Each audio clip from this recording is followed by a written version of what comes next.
अनेकदा असा प्रश्न पडतो की आपण एखाद्या सरकारी कार्यालयात न्याय मिळवण्यासाठी एखादी कायदेशीर नोटीस पाठवतो आणि ती नोटीस अधिकाऱ्यांच्या टेबलावर फक्त धूळ खातका कळते. वर्षानुवर्षे लोक चक्करा मारतात पण साधं उत्तरही मिळत नाही. पण आता हे चित्र बदलणार आहे.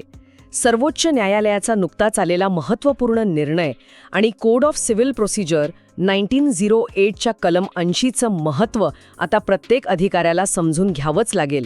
अन्यथा त्यांच्यावरच थेट कारवाई होऊ शकते. आणि हा व्हिडिओ शेवटपर्यंत बघा, कारण मध्येच आपण या विषयाची अत्यंत महत्त्वाची माहिती देणार आहोत जी तुम्हाला भविष्यातही खूप उपयोगी पडेल. चला तर मग कायद्याचं आणि तुमच्या फायद्याचं बोलूयात.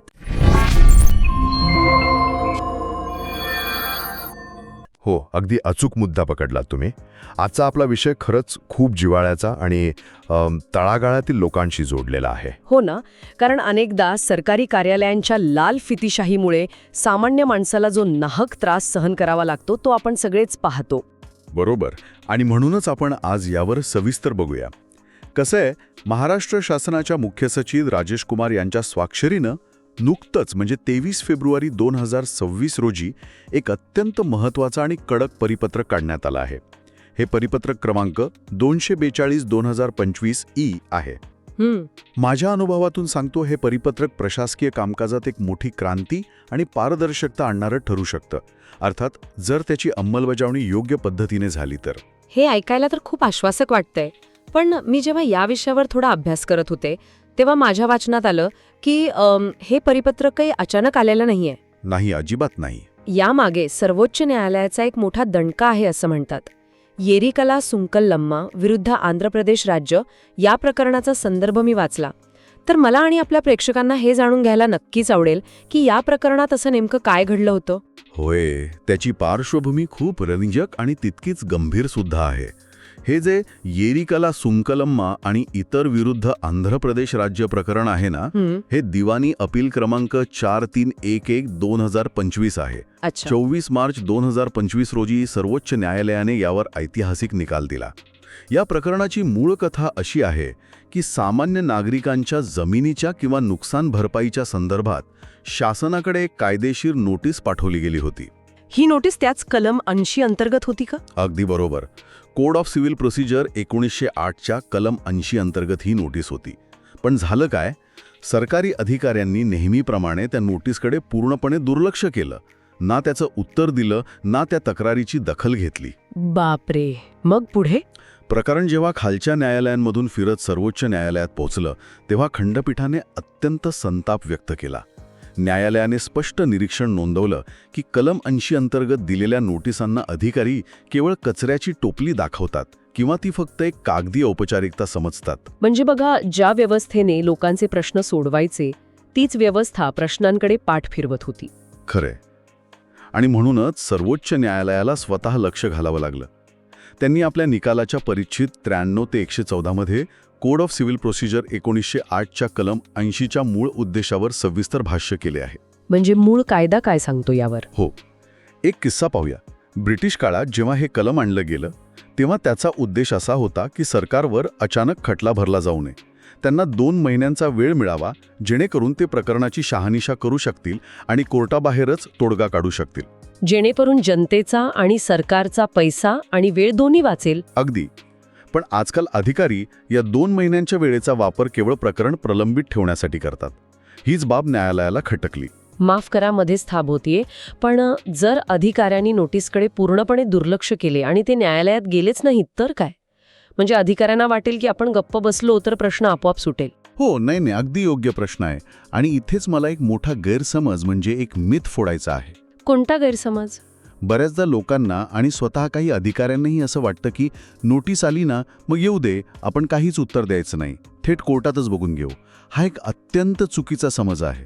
अच्छा. हो, सर्वोच्च न्यायालयाने याच प्रश्नावर कडक ताकीद दिली आहे की जर तुम्ही वैधानिक नोटिशीकडे दुर्लक्ष केलं तर न्यायालयात सरकारविरुद्ध ॲडव्हर्स इन्फरन्स म्हणजेच प्रतिकूल निष्कर्ष काढला जाऊ शकतो.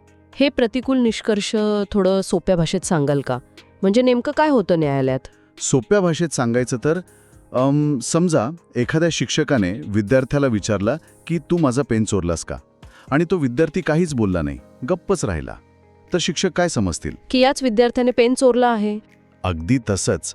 जेव्हा नागरिक नोटीस पाठवून सांगतो की तुमच्या या चुकीमुळे माझं नुकसान झाले आहे आणि सरकार त्यावर 2 महिने काहीच उत्तर देत नाही, तेव्हा न्यायालय असं गृहीत धरतं की सरकारकडे स्वतःचा बचाव करण्यासाठी काहीच नाही आणि नागरिकाचा दावा खरा आहे. ओहो, म्हणजे गप्प राहणे हे सरकारच्या संगलट येतं तर. होय, यामुळे सरकारची बाजू न्यायालयात अत्यंत कमकुवत होते. हे लक्षात ठेवा, म्हणजे पुढे अडचण येणार नाही. तुम्ही याबाबत कधी विचार केलाय का? कमेंट सेक्शनमध्ये सांगा. खरंच सामान्य माणसाला कायदे माहीत नसतात, पण जर अधिकाऱ्यांच्या एकाच चुकीमुळे सरकारची बाजू कमकुवत होत असेल तर हे प्रशासनासाठी खूपच धोक्याचं आहे. नक्कीच. अशीच महसूल आणि कायद्यांशी संबंधित सर्व प्रश्नांची उत्तरे मिळवण्यासाठी आपला महसूलशाही यूट्यूब चॅनलला भेट द्या आणि चॅनलला आत्ताच सबस्क्राईब करा. बरोबर. आणि म्हणूनच या निकालाचे पडसाद संपूर्ण देशभरात उमटले आहेत. आता आपण सविस्तर बघूया की या सर्वोच्च न्यायालयाच्या निकालानंतर महाराष्ट्र शासनाने काय पावलं उचलली आहेत. हो, ते परिपत्रक ज्याचा तुम्ही सुरुवातीला उल्लेख केलात. हो, इथे तुम्हाला एक क्विक फॅक्ट सांगतो. महाराष्ट्रात आणि देशभरात लाखो खटले केवळ यासाठी प्रलंबित आहेत कारण सरकारने वेळेवर उत्तर दिलेले नाही. लाखो खटले, बापरे. हो, हे टाळण्यासाठी शासनाने government conduct of legal affairs rules 1984च्या नियम 32ची कठोर अंमलबजावणी करण्याचे आदेश दिले आहेत. हा नियम आधीपासूनच होता, पण तो फक्त कागदावरच होता. मग आता नवीन काय झालंय? आता 23 फेब्रुवारी 2026च्या नवीन परिपत्रकानुसार सर्व प्रशासकीय विभागांना तो पाळणे सक्तीचे केले आहेत. मी या नियम 32 बद्दल थोडं वाचत होते. त्यात 7 दिवसांची काहीतरी मुदत दिली आहे ना? हो. पण मला सांगा, जिथे सरकारी कार्यालयात फाईल एका टेबलावरून दुसऱ्या टेबलावर जायला महिने लागतात, तिथे 7 दिवसात काही होऊ शकतं यावर विश्वास ठेवणं थोडं कठीणच वाटतं. कागदावर हे सगळं छान वाटतं, पण वास्तवात हे कसं काम करेल? तुमचा संशय रास्त आहे, पण या नव्या परिपत्रकामुळे अधिकाऱ्यांवर एक कायदेशीर वैधानिक बंधन आलं आहे. मी तुम्हाला या नियम 32ची एक स्टेप बाय स्टेप चेकलिस्ट सांगतो, म्हणजे सर्वांना समजेल की अधिकाऱ्यांना नेमकं काय करावं लागणार आहे. नक्की सांगा. पहिली स्टेप, जेव्हा कोड ऑफ सिव्हिल प्रोसिजर 1908च्या कलम 80 नुसार शासनाविरुद्ध दाव्याची कायदेशीर नोटीस संबंधित जिल्हाधिकाऱ्यांना किंवा सचिवाला मिळते, तेव्हा त्यांनी ती नोटीस मिळाल्यापासून बरोबर 7 दिवसांच्या आत त्या प्रकरणाशी संबंधित मुख्य अधिकाऱ्याकडे पाठवली पाहिजे. फक्त 7 दिवसात? हो, आणि नुसती पाठवून थांबायचं नाहीये, तर त्याची एक प्रत विधी व न्याय विभागाकडे आणि दुसरी प्रशासकीय विभागाकडे पाठवणे बंधनकारक आहे. म्हणजे पहिली कृती 7 दिवसांच्या आत झालीच पाहिजे. थोडा विचार करा, जर कुणाचं काम वर्षानुवर्ष अडकलं असेल तर आता अधिकाऱ्याला पहिल्या 7 दिवसात त्या कागदाला हात लावावाच लागेल. होय. त्यानंतर येते दुसरी स्टेप. जर अधिकाऱ्याने कागदपत्रे तपासली आणि त्याला लक्षात आलं की हा दावा इनडिफेन्सिबल आहे. इनडिफेन्सिबल म्हणजे ज्याचा बचाव करता येणार नाही असा. बरोबर. म्हणजे उघडपणे प्रशासनाची चूक असणारा दावा. उदाहरणार्थ, एखाद्या शेतकऱ्याला आपल्या 7/12 उतार्यावरील चुकीची नोंद दुरुस्त करायची असेल, हां, तलाठ्याकडून किंवा मंडळ अधिकाऱ्याकडून चुकून नावाचं स्पेलिंग चुकलं असेल आणि त्या शेतकऱ्याने कलम 80ची नोटीस दिली, अशावेळी अधिकाऱ्याला माहीत असतं की चूक आपलीच आहे. मग त्यांनी काय करायचं? मग अशा प्रकरणात त्या अधिकाऱ्याने नोटीस मिळाल्यापासून 3 आठवड्यांच्या आत त्या तक्रारीचं निवारण करण्यासाठी त्वरित कारवाई केली पाहिजे. 1 मिनिट, हे खूप महत्वाचं आहे. म्हणजे प्रशासनाने आपली चूक मान्य करून ती 3 आठवड्यांत सुधारली तर त्या शेतकऱ्याला विनाकारण वकिलाची फी भरून कोर्टाची पायरी चढावीच लागणार नाही. नक्कीच. त्याचा पैसा, वेळ आणि मानसिक त्रास सर्व काही वाचेल. आणि हाच या कायद्याचा मुख्य आत्मा आहे. तुमच्या गावात अशी समस्या आहे का? समस्या कमेंटमध्ये लिहा. खरंच, लोकांचे साधे प्रश्न असेच सुटले तर किती बरं होईल. अगदी. आता तिसरी स्टेप पाहूया. कोणत्याही परिस्थितीत कलम 80 नुसार जो 2 महिन्यांचा वैधानिक मुदतीचा वेळ दिला जातो, त्या वेळेत अधिकाऱ्याने प्रकरणाचा निपटारा केलाच पाहिजे. आणि जर 2 महिन्यात शक्य नाही झालं तर? जर काही तांत्रिक अडचणींमुळे 2 महिन्यात निवारण शक्य नसेल तर त्यांनी नोटीस देणाऱ्याला लेखी कळवायचं असतं की 2 महिन्यांची मुदत संपल्यानंतर कृपया कोर्टात जाण्यापूर्वी आणखी थोडा वेळ थांबा, आम्ही काम करत आहोत. हे खूपच पारदर्शक आहे. पण मला एक व्यावहारिक अडचण विचारायची आहे. विचारा ना. समजा एखाद्या सामान्य माणसाने किंवा गावकऱ्याने दिलेली नोटीस खूपच अस्पष्ट असेल किंवा त्याचं नक्की काय म्हणणं आहे हेच कायदेशीर भाषेत मांडलेलं नसेल, तर अधिकारी काय करतात? बहुधा ते अशी नोटीस कचऱ्याच्या डब्यात फेकून देत असतील. आणि इथेच आपण दुसरा मोठा गैरसमज फोडणार आहोत. हा पण एक मिथ आहे की नोटीस अस्पष्ट असली की ती फेटाळता येते किंवा त्याकडे दुर्लक्ष करता येतं. असं नाहीये का? अजिबात नाही. शासनाच्या नियम 32 मध्ये अत्यंत स्पष्ट तरतूद आहे की जर नोटिशीतील विधाने गोलमाल किंवा अस्पष्ट असतील तर अधिकाऱ्याने स्वतःहून पुढाकार घेतला पाहिजे. म्हणजे अधिकाऱ्याने समोरून संपर्क करायचा. हो, त्याने शक्यतो लेखी स्वरूपात 7 दिवसांच्या आत त्या नोटीस देणाऱ्या व्यक्तीशी संपर्क साधून त्याच्या तक्रारीचे स्पष्ट निवेदन मिळवण्याचा प्रयत्न केला पाहिजे. हो, पण एक प्रश्न आहे. जर त्या अधिकाऱ्याला स्वतःलाच कायदा नीट माहीत नसेल तर तो काय करणार? तो तर अडकून पडेल ना. हो, नाही, अगदी योग्य प्रश्न आहे. आणि म्हणूनच शासनाने या नियमात पळवाट ठेवलेली नाही. म्हणजे काय उपाय दिलाय? जर अधिकाऱ्याला शंका असेल की आपण घेतलेला निर्णय योग्य आहे की नाही किंवा कायदेशीरदृष्ट्या तो न्यायालयात टिकेल की नाही, तर संबंधित प्रशासकीय विभागाने 7 दिवसांच्या आत विधी व न्याय विभागाला सल्ल्यासाठी स्पष्ट अहवाल पाठवला पाहिजे. अच्छा. आपल्याकडे नागपूर किंवा औरंगाबाद, ज्याला आता आपण छत्रपती संभाजीनगर म्हणतो, तिथे विधी न्याय विभागाची कार्यालये आहेत. त्यांच्याकडून कायदेशीर अभिप्राय घेणं अपेक्षित आहे. म्हणजे परस्पर निर्णय घेण्यापेक्षा तज्ज्ञांचा सल्ला घ्यायचा. हो, अधिकाऱ्याने मनाने काहीही निर्णय घेण्यापेक्षा तज्ज्ञांचा सल्ला घ्यावा ही यामागची भूमिका आहे. हे लक्षात ठेवा, म्हणजे पुढे अडचण येणार नाही. क्या बात आहे. ही माहिती खरंच डोळे उघडणारी आहे. सामान्य माणसाला वाटतं की सरकारी अधिकारी म्हणजे हुकुमशहा, पण कायद्याने त्यांच्यावर किती जबाबदाऱ्या टाकल्या आहेत हे यातून दिसतं. नक्कीच. ही टीप ऐकल्यानंतर तुम्ही स्वतःच्या प्रलंबित कामांसाठी अशा नोटिसीचा प्रभावी वापर करणार का? कमेंट सेक्शनमध्ये नक्की सांगा. आता आपण त्या नाण्याच्या दुसऱ्या बाजूचा विचार करूया. प्रत्येक वेळी सरकारची चूक असते असं नाही. अनेकदा लोक खोटे किंवा खुगवून दावे करतात. हो, ते पण होतंच. मग जर अधिकाऱ्याला वाटलं की दावा पूर्णपणे चुकीचा आहे आणि सरकारचा बचाव भक्कम आहे, म्हणजे तो डिफेन्सिबल दावा आहे, तर काय? मुद्दा पण महत्वाचा आहे. कारण सरकारी संपत्ती म्हणजे शेवटी जनतेचाच पैसा आहे. तो असा कुणालाही कसा देणार? बरोबर. त्यासाठी अधिकाऱ्याने कमीत कमी वेळेत प्रकरणाशी संबंधित सर्व तथ्ये गोळा केली पाहिजेत. नोटीस मिळाल्यापासून 3 आठवड्यांच्या आत त्याने आपले परिच्छेदवार स्पष्टीकरण आणि सर्व आवश्यक कागदपत्रे संबंधित प्रशासकीय विभागाला आणि विधी व न्याय विभागाला पाठवली पाहिजेत. सर्वात महत्त्वाचे म्हणजे दावा प्रत्यक्षात कोर्टात दाखल होण्यापूर्वी अधिकाऱ्याने सरकारी वकिलांच्या सल्ल्याने नोटीस देणाऱ्याला एक योग्य कायदेशीर उत्तर दिलेच पाहिजे. म्हणजे दुर्लक्ष अजिबात करायचं नाही, उत्तर द्यायचंच. हो, बऱ्याचदा असं होतं की अधिकाऱ्याने सविस्तर आणि कायदेशीर बाजू समजावून सांगणारं उत्तर दिलं तर समोरच्या माणसालाही आपली चूक समजते आणि तो कोर्टात जाण्याचा विचार सोडून देतो. म्हणजे दोन्ही बाजूंनी पारदर्शकता आणि संवादाला महत्त्व दिलं गेलं आहे.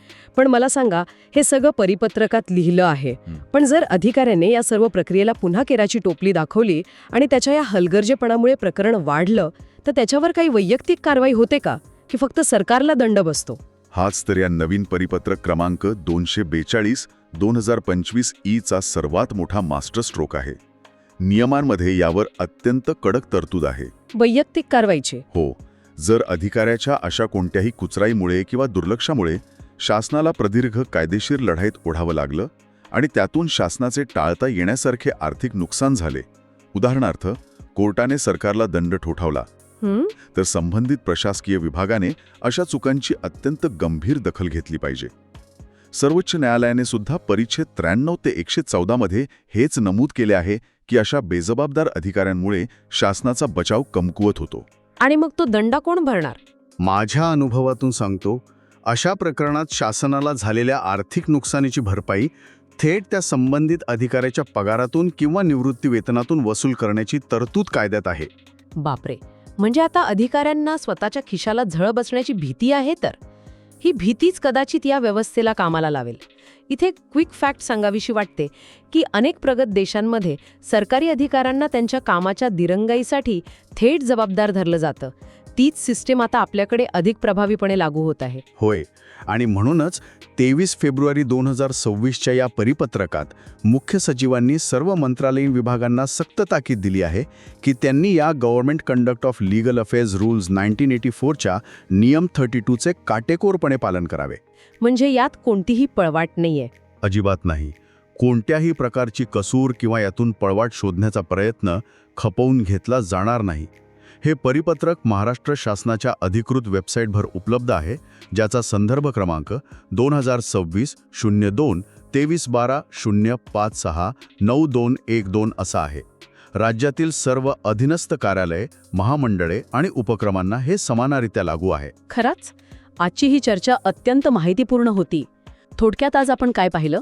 सुप्रीम कोर्टाच्या येरिकला सुंकलम्मा प्रकरणातील कडक निकालानुसार अधिकाऱ्यांना आता कायदेशीर नोटीस आल्यावर ठरलेल्या 2 महिन्यांच्या वेळेत उत्तर द्यावंच लागेल.